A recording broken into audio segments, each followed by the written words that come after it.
అందరికీ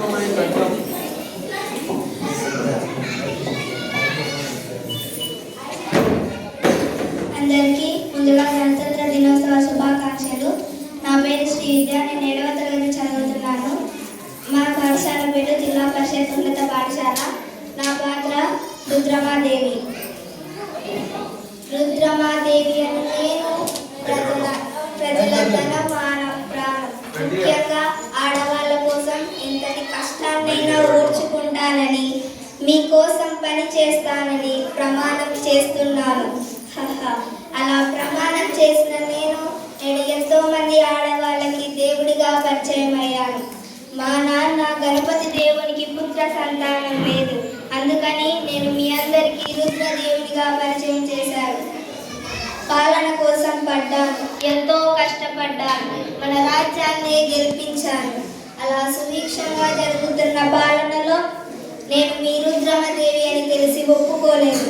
కొంతమంది సామాన్యులు నన్ను ఒప్పుకోలేదు, బాధపడ్డాను. మా నాన్నను అలా నిలదీస్తుంటే ఎంతో బాధపడ్డాను, సహించలేకపోయాను. నాకు కోపం వచ్చింది. అప్పుడు నేను చెప్పాను, ఆడవాళ్ళైతే ఏమవుతుంది, కష్టపడుతున్నాను కదా, మీకోసం ఎంతో కష్టపడుతున్నాను కదా. అదే నేను రాజు అని తెలిసినప్పుడు జైకోలు కొట్టిన మీరే నేను రాణి అని తెలిసినప్పుడు ఎందుకు నిలదీశారు?